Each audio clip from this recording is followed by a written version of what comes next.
The Poetry, a Rainer Maria Rilke.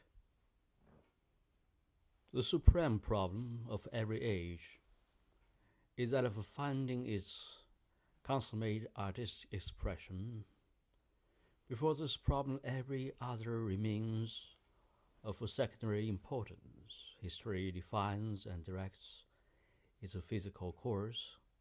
Science cooperates in the achievement of its material aims, but art alone gives to the age its spiritual physiognomy, its ultimate and lasting expression. The process of art is on the one hand sensuous, the conception having for its basis of fineness of organization of the senses, and on the other hand, it is severely scientific, the value of the creation being dependent upon the craftsmanship, the mastery over the tool, the technique. Art, like nature, is great and only reservoir for all time past and all time to come. Ever strive for elimination and selection. It is severe and aristocratic in the application of its laws and impervious to appeal to several other than its own aims. Its purpose is the symbolization of life. In its sanctum there reigns the silence of one's accomplishment, the serene, final, imperturbable solitude which is the ultimate criterion of all great things created. To speak of poetry is to speak of the most subtle, the most delicate, the most accurate instrument by which to measure life. Poetry is reality's essence envisioned and made manifest by one endowed with a perception acutely sensitive to sound, form, and color, and gifted with a power to shape into rhythmic and rhymed verbal symbols reaction to life with phenomenon. The poet molds that which appears evanescent and inferior in image and in mode into everlasting values. In this act of creation, he serves eternity. Poetry, in especially lyrical poetry, must be acknowledged as the supreme art, culminating, as it does in the union of the other arts, the musical, the plastic, the pictorial. The most eminent contemporary poets of Europe have, each in accordance with his individual temperament, reflecting in their work the spiritual essence of our age, its fears and failures, its hopes and high achievements. Maeterlinck, with his mode of resignation at his retirement into a dusky twilight where his shadow figures move noiselessly like phantoms in fate-laden dimness. Demel, the worshipper for Vil, with his passion for materiality and the beauty of all things physical and tangible. Waherin, the visionary of a new vitality, who sees in the tailors of fields and factories of the heroic gesture of our time, and who might have written its great epic of industry, but for the overwhelming lyrical mode of his soul. Until a few years ago, known only to a relatively small community on the continent, but commanding an ever-increasing attention which has borne his name far beyond the boundary of his country, the personality of Rainer Maria Rilke stands today beside the most illustrious poets of modern Europe. The background against which the figure of Rainer Maria Rilke is solitated is so varied. The influences which have entered his life are so manifold that the study of his work, however slight, must needs take into consideration the elements through which this poet has matured into a great master. Prague, the city in which Rilke was born in 1875, with its sinister palaces and crumbling towers, that rose in the early Middle Ages and have reached out into our time, like the threatening fingers of mighty hands which have wielded swords for generations and which are stained with the blood of many wounds of many races. The city where, amid grey old ruins, blonde maidens and play are lost in reverie in the great coal parks and shady gardens with which the Bohemian capital abounds. This Prague of mingled grotesqueness and beauty gave to the young boy his first impressions. There is a period in the life of every artist when his whole being seems lost in the contemplation of the surrounding world, when the application to work is difficult, like the wild forcing of something that is awaiting its time. This is the time of his dream, as secret as the days of early spring, before wind and rain and light have touched the fruits of the field, when there is a tense, bleak silence over the whole of nature, in which is wrapped the strength of storms and the glow of the summer's sun. This is the time of his deepest dream, and upon this dream and its guarding depends the final realization of his life's work. The young graduate of the gymnasium was to enter upon the career of an army officer in accordance with the traditions of the family, an old noble house, which traces a lineage far back to Carithim ancestry. His inclinations, however, pointed so decisively in the direction of the finer arts of life that he left the military academy after a very short attendance to devote himself to the study of philosophy and the history of art. As one turns the pages of Rilke's first small book of poems, published originally under the title of Lorraine no Buffer in the year 1895, and which appeared in more recent editions under the less descriptive name Rest Dedicet, one realized at once, in spite of a lack of plasticity in the presentation, that here speaks one who has lingered long and lovingly over the dream of his boyhood. As the title indicates, these poems are a tribute, an offering to the lares, the home spirits of his native town. Prague and the surrounding country are the ever-recurring theme for almost every one of these poems. The meadows, the maidens, the dark river in the evening, the spires of the cathedral at night rising like grey mist are seen with a wonderment, the great wellspring of all poetic imagination, with a well-nigh religious piety.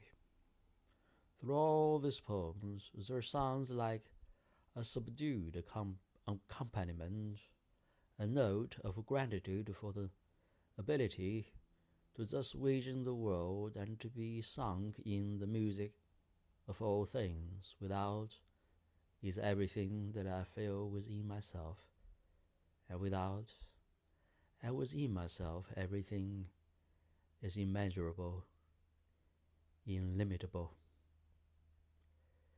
These pictures of town and landscape are never separated from their personal relation to the poet.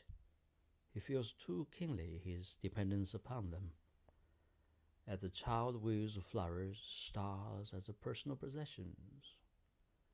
Not until later was he to reach the height of impersonal objectivity in his art. What distinguishes his early poems from similar adolescent productions is the restraint in the presentation, the economy and intensity of expression, and that quality of listening to the inner voice of things which renders a poet the seer of mankind. The second book of poems appeared 2 years later, and like the first volume, Trog-Jing-Krant is full of the music that is reminiscent of the mild melancholy of the Bohemian folk songs in whose gentle rhymes the barbaric strength of the race seemed to be lured to rest as the waves of a far-away tumultuous sea gently lap the shore. The themes of Trog-Jing-Krant are extended somewhat beyond the immediate environment of Prague, and some of the most beautiful poems are luminous pictures of villages hidden in the snowy blossoming of May and June, out of which rises here and there the solitary soft voice of a boy or girl singing. In these first volumes, the poet is satisfied with painting in verse full of sonorous beauty the surrounding world. From this period dates a small poem, Evening, which seems to have been sketched by a Japanese painter. So clear and colorful is its texture, and so precious and precise are its outlines. With Advent and Mesosphere, both published within the following 3 years, a phase of questioning commences. A dim desire begins to stir, to reach out into the larger world, deep into life, one out beyond time. Whereas the early poems were characterized by a tendency to turn away from the turmoil of life, in fact, the concrete world of reality does not seem to exist. There is noticeable in these 2 later volumes the once towards life, in the sense that the poet is beginning to approach and to vision some of the greatest symbols throughout the entire work of Rilke, in his poetry as well as in his interpretations of painting and sculpture. There are 2 elements that constitute the cornerstones in the structure of his art. If, as has been said with degree of verity, Nietzsche was primarily a musician whose philosophy had for its basis and took its ultimate aspects from the musical quality of his artistic endowment, it may be maintained with an equal amount of truth that Rilke is primarily a painter and a sculptor whose poetry rests upon the fundaments of the pictorial and the plastic arts. Up to the time of the publication of these volumes, Rilke's poems possessed a quietude, a stillness suggested in the straight, unbroken yet delicate lines of the picture which he portrays, and in the soft, almost unpulsating rhymes of his words. The approach of evening or nightfall, the coming of dawn, the change of the seasons, the slow changes of light into darkness, of darkness to light, ensures the most silent and the greatest metamorphosis in the external aspects of nature, forms the contents of many of the these first poems. The animate object is a living creature in nature, and not seeing the sharp contours of their isolation, they are viewed and interpreted in the atmosphere that surrounds them, in which they are enwrapped and so densely built that the outlines are only dimly visible. Be that atmosphere the mystic veil of northern twilight, or the dark, velvety blue of southern summer nights. In the wind, the experience of the atmosphere becomes experience in his innermost soul, and therefore all things become of value to him only in so far as they partake of the atmosphere as they are seen in the particular air and distance. The first phase in Rilke's work may be defined as the phase of reposeful nature. To this sphere of relaxation and restfulness in which the objects are static and a change only as the surrounding atmosphere affects them, the second phase in the poet's development adds another element which later was to grow into dimensions so powerful, so violently breaking beyond the limitation of simple expression in words, that it could only find its satisfaction in a dithyrambic hymn to the work of the greatest plastic artists of our time, to the creations of Austin Rodin. The second element is that which the French sculptor in a different medium has carried to perfection. It is element of a gesture of a dramatic movement. So it might seem the appropriate place to which to speak Rilke's monograph on the art of Rodin. To do so would, however, be an undue anticipation, for it will be necessary to trace Rilke's development through several transitions before the value of his contact with the work of Rodin can be fully measured. The gesture's movement begins in advent and celebration to disturb the stillness prevailing in the first volumes of poems. Even here it is only gentle and shy at first, like the stirring of a breath of wind over a quiet sea, and gentle beings make his first gesture, children and young women, and play, singing, dancing, and prayer. Particularly in the cycle, Sounds of the Meetings in the Book for Celebration, the atmosphere is condensed and becomes the psychic background for the landscape against which the gesture of longing or expectation is seen and felt. It is the impatience to burst into blossoming, the longing for love, which pulsates in the sounds of the meetings with the tenseness of suspense. The prayers of meetings to Mary have not the mild melody of midnight prayer. They vibrate with the ecstasy of expanded life. The Madonna is more than the heavenly Virgin. Their longing transforms her into the symbol of earthly love and motherhood. This expectation, in spite of its intensity, is subdued and is only heard like the cadence of a far-off dream. Oh, shall I go on tiptoe from childhood to Annunciation through the dim twilight into thy garden? Mention should be made of some prose writing which Rilke published in the year 1898 and shortly afterward. There are two stories of Prague, The Touch of Life and The Lost, 3 volumes of short stories, a 2-act drama.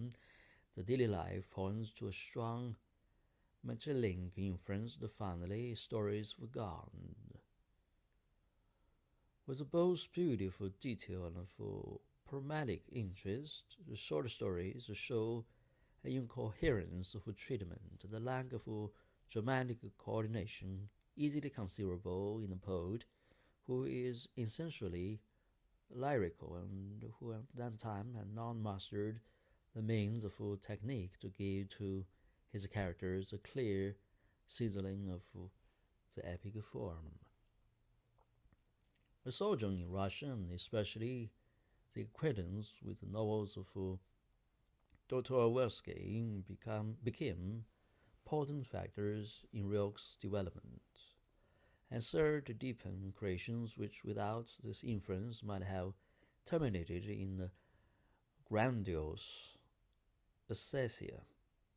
Broadly speaking, Russian art and literature may be described as springing from an ethical impulse, and as having for the motive power and reason detaching the tendency towards social political reform, in contradistinction to the art and literature of Western culture, whose motives and aims are primarily of aesthetic nature and seeking art as a reconciliation of the dualism between spirit and matter. Dostoevsky, whose Mary Jo Konwski describes somewhere as a man with the never young face, a face with its shadows of suffering and its wrinkles of sunken-in cheeks, but that which gives to this face its most tortured expression. It is seeming immobility, the suddenly interrupted impulse, the life hardened into a stone. This Dostoevsky, and particularly his Rodin Raskolnikov cycle, became a profound artistic experience to Rilke. The poor, the outcasts, the homeless ones receive for him a new significance, the significance of the isolated figure, placed in the mighty, ever-changing current of a life in which this figure stands strong and solitary. In the poem entitled Pendu Carousel, written in Paris a few years later, Rilke has visioned a blind beggar aloof amid the fluctuating crowds as the metropolis. Russia and its influence upon him, Rilke writes, Russia became for me the reality of the deep daily realization that reality is something that comes infinitely slowly to those who have patience. Russia is the country where men are solitary, each one with a world within himself, each one profound in his humbleness, and without the fear of humiliating himself, and because of that, truly pious. Here the words of men are only fragile bridges above the real life, the great symbol of solitude and of death, enter into the poet's work.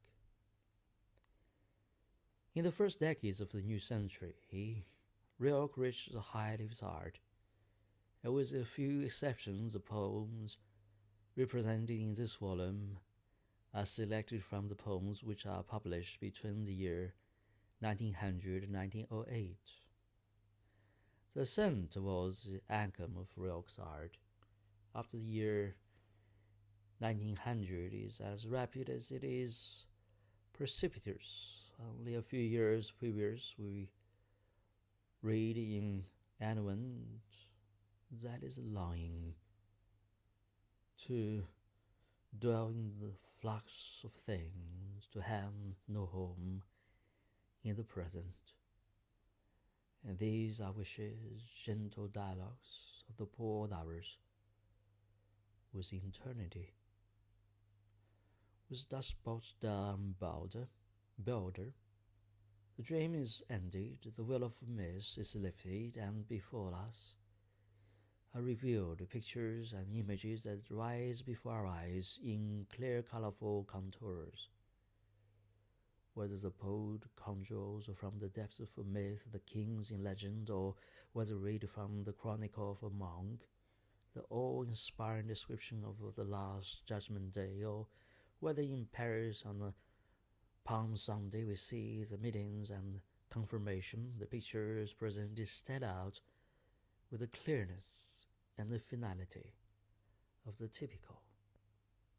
It is a significant fact that Rilke dedicated this book to Gerhard Hauptmann in love and gratitude for his Margot Kramer.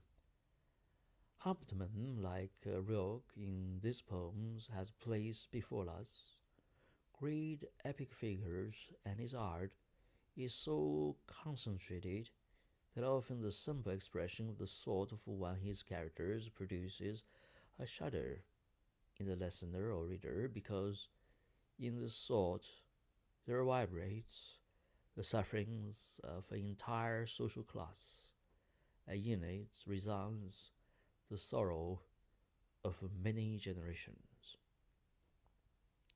In the book Pictures, Rilke's art reaches culmination when the mind beturns its monumental side.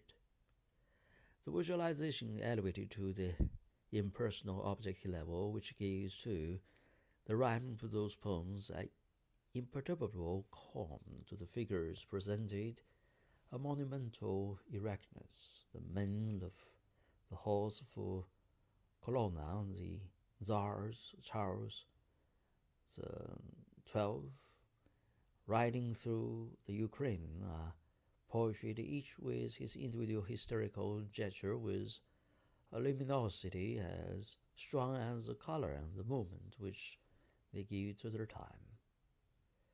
In the mythical poem Kings in the Legends, these concrete elements in the art of Rilke has found purpose a supreme expression. Kings in all legends seem like mountains rising in the evening light. They blind all with their gleam, the lawns encircled a girdless bride. The robes are edged with bands of precious stones, the rarest earth falls. With richly jeweled hands they hold the slender, shining, naked swords.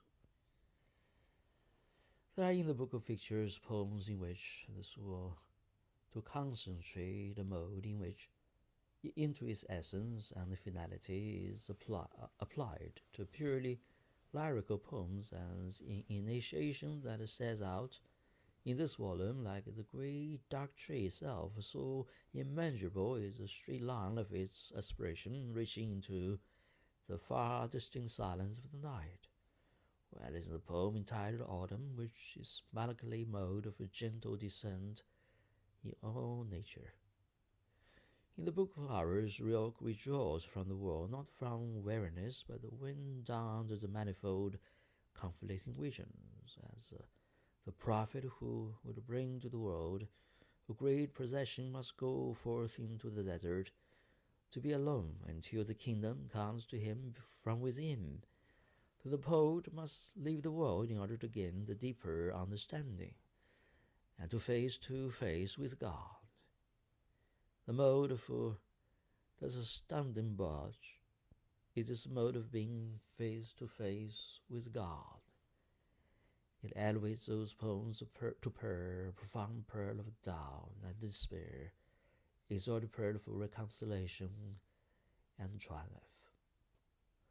The Book of Hours contains 3 parts written at different periods in the poet's life: the Book of a Monk's Life, 1899, the Book of Pilgrimage, 1901, and the Book of Poverty and Death, 1903. Although the entire volume was not published until several years later, the Book of Hours glows with a mystical fervor to know God, to be near him. In this desire to cross the nameless one, the young brother in the Book of A Monk's Life builds up about God parables, images, and legends reminiscent of those of the 17th century Angelus Silesius, but sustained by a more pregnant language because exhorted by a more ardent visionary force. The motive of the monk's life is expressed in the poem beginning with the lines, "I live my life in circles that grew wide, and endless unroll Through the grey cell of a young monk, there are flashing luminous magnificence, the colors of the great Renaissance masters, for he feels in Titian, in Michelangelo, in Raphael the same fervor that animates him. They too are worshippers of the same God. There are poems in the book of Pilgrimage, of the stillness of a whispered prayer in the great cathedral, and there are others that carry in their exaltation, the music of mighty hands. The visions in the second book are no less aesthetic, though less glowingly colorful. They have withdrawn inward and have brought a great peace and a great faith, as in the poem of God, whose word manifestation is the quietude and hush of a silent world. By day, the aunt, the legend, and the dream, the like a whisper flows about all men, the deep and brooding stillnesses, which seem, after the hour has struck, to close again. And when the day, with drowsy gesture bends and sinks to sleep beneath the evening skies, as from each roof a tower smoke ascends, so does thine realm, my God, around me rise. The last part of the book for hours is a book of poetry, and death is finally a symphony of variation on the two great symbolic themes in the book for Rilke. As Christ, in the parable of the rich young man, demands the abandonment of all treasures, so in this book the poet sees the coming of the kingdom, the fulfillment of all our longings for the nearness to God, when we have become simple again like little children, and poor in possessions like God himself. In this phase of Rilke's development, the principle of renunciation constitutes a certain negative element in his philosophy. The poet later proceeded to a positive acquiescence towards man's possessions, at least those acquired or created in the domain of art. In our approach through the mystic, we touch reality most deeply. It is because of this that all art and all philosophy culminate in the final forms, in the crystallization of those values of life that remain forever inexplicable to pure reason. They become religious in the simple, profound sense of that word. Before the internal facts of life, doubts and strife are reconciled into faith, will, and pride change into humility. The realization of the truth expressed in the mediums of poetry is the significance of Rilke's book of hours. The distinguished Scandinavian writer has pronounced that the Standing Bodge one of the supreme literature achievements of our time, and its deepest and most beautiful book prayer. In his subsequent poetic work, Rilke did not again reach the sustained high quality of this book, the mode and ideal of which he incorporated into a prose work of exquisite lyrical beauty, the sketch of Mount Dolores Bridge. In New Poems, 1907, and New Poems, second part, 1908, The historical figure, frequently taken from the Old Testament, has grown beyond the proportions of life. It is wittier with fate and invariably becomes the means of expressing symbolically abstract thought or the great human destiny. Absang presented the contrast between the dawning and the fading life. There is seen before Saul, shows the impatience of weakening ambition, and Joshua is a man who forces even God to do his will. The antique Hellenic world rises with a shining splendor in the poems Iranan to Sappho, Lament for Antinous, early Apollo, and the archaic torso of Apollo. The spirit of the Middle Ages, with its religious fervor and superstitious fanaticism, is symbolized in several poems, the most important among which are the Cathedral, God in the Middle Ages, Saint Sebastian personifying martyrdom, and the rose window with glowing magic is compared to the hypnotic power of the tiger's eye. Modern Paris is often the background of the new poems, and the crass play of light and shadow upon the waxing mask of life. The scene in the morgue is caught with the same intense realistic vision as the flamingos and the parrots spreading their varicolored soft plumage in the warmth of the sun in the avenue of Jardin des Plantes.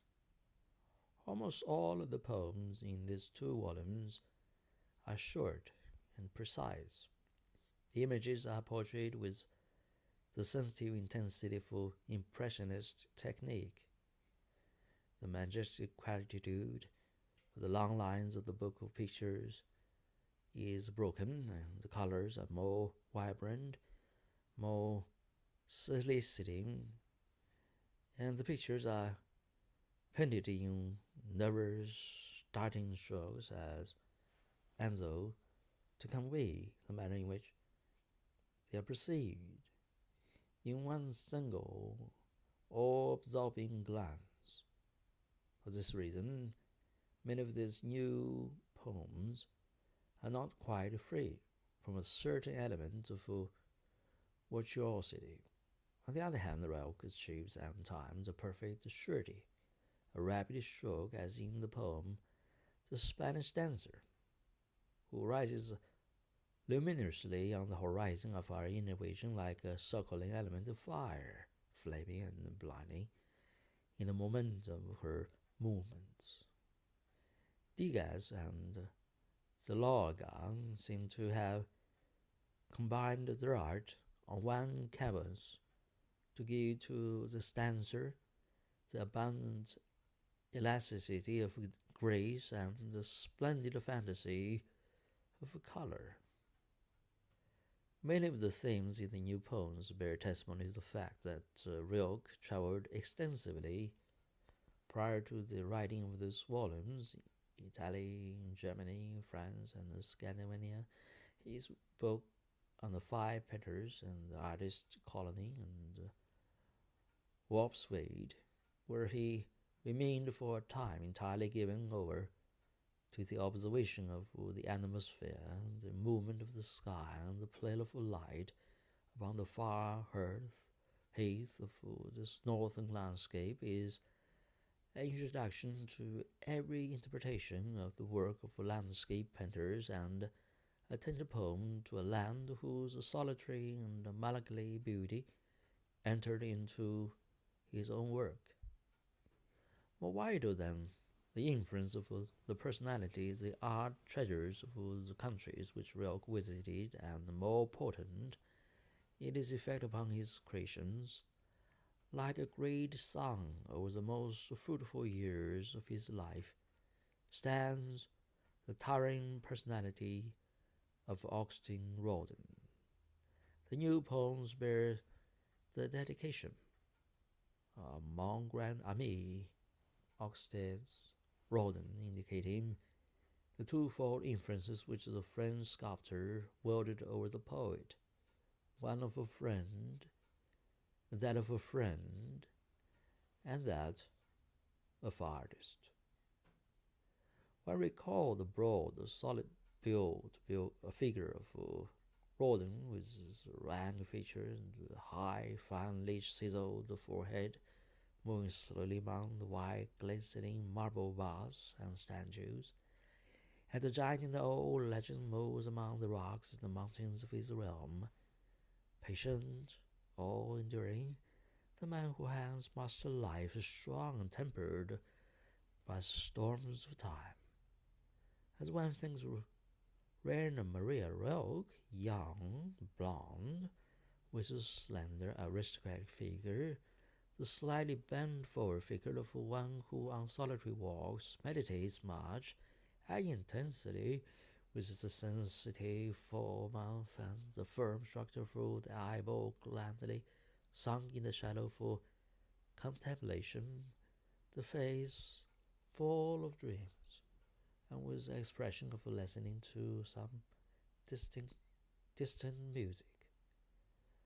From no other book of his, not excepting the book of Hours, can we deduce so accurate a conception of Rilke's philosophy of life and art as we can draw from his comparatively short monograph on Augustin Rodin.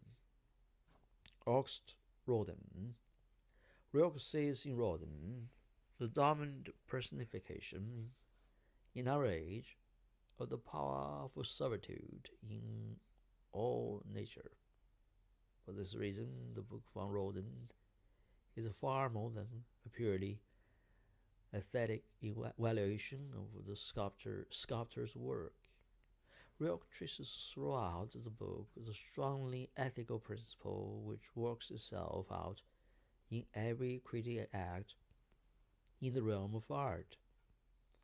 This grasp of the deeper significance of all art gives to the book of Rodin its well-nigh religious aspect of thought and its hymn-like rhyme of expression. He begins, Rodin was solitary before fame came to him, and afterwards he became perhaps still more solitary, for fame is ultimately but the summary of all misunderstandings that crystallize about a new name.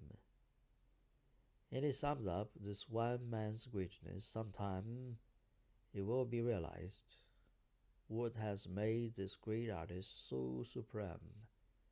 He was a worker whose only desire was to penetrate with all his forces into the humble and the difficult significance of his tool. Therein lay a certain renunciation of life, but in just this renunciation lay his triumph, for life entered into his work. Rodin became to Rilke the manifestation of the divine principle of the creative impulse in man. Thus Rilke's monograph August Rodin will remain the poet's testament on life and art. Rilke lives deeply, has absorbed into his artistic and spiritual consciences many of the supreme values of our time. His art holds a mystic depth of the Slav, the musical strength of the German, and the visual clarity of the Latin. As an artist, he has felt life to be secret, and as a priest, he has brought to his altar many offerings. St. New York City, Autumn 1918.